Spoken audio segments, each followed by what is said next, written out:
Welcome back everyone to Surviving Sexual Violence in Uganda. My name is Nakatora Sudematuvu, and today we're going to talk about how to support a survivor so that they feel empowered after an experience with a sexual assault. Welcome.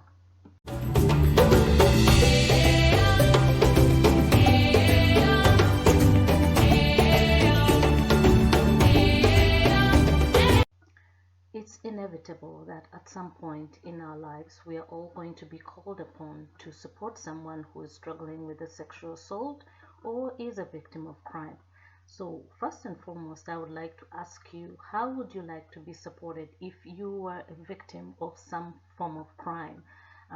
What would you like to hear your supporter provide you in terms of resources to help you recover from whatever would be presenting at the time?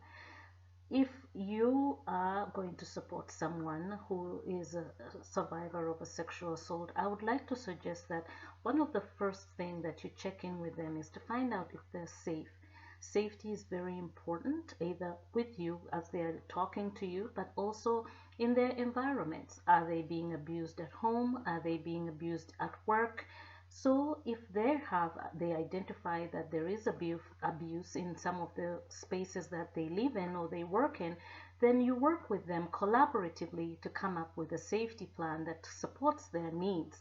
They are the ones who have to take the lead in coming up with safety techniques or skill or resources that will keep them safe in those environments. It's not your role to come up with safety tips, because then they become your safety tips. It is important for the survivor to come up with their own survival or safety tips that will keep them safe in those spaces. Secondly, we need to also have our tone reflect compassion.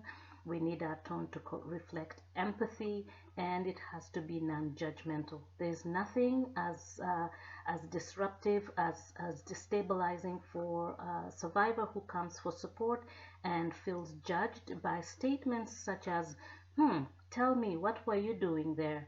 Can you tell me what you were wearing? At what time of the day was that?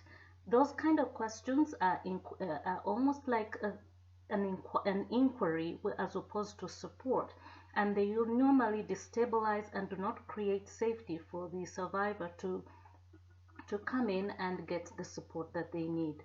Another technique that I would like to share with you is for you to create resources or support the survivor rather in creating resources that support them. Do they have a support network?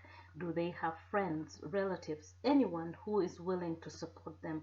In most cases with sexual violence, most survivors do not want to disclose a lot of information to their friends or loved ones.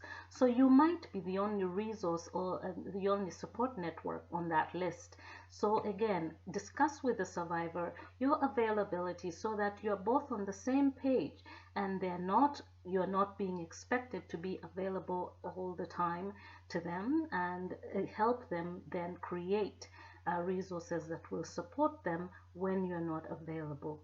Another suggestion I would like to make while you're working with survivors of sexual violence is for you to check in whether they are suicidal. It's important to do this suicidal assessment because it is one of the sexual assault is a risk factor for suicide.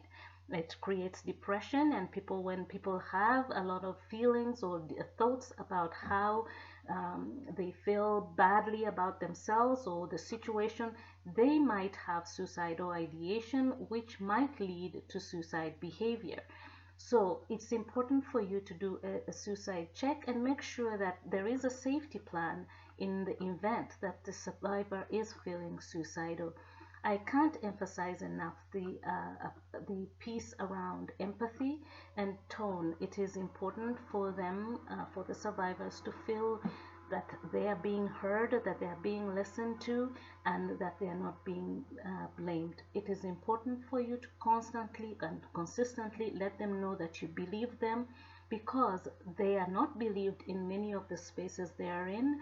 I heard once when I mentioned to somebody that there were so many children that were being sexually assaulted, And the person responded by telling me that these girls are naughty and therefore they should be taught a lesson because they go to the river to get water and can't keep their legs uh, closed. It was just unbelievable when I heard of that.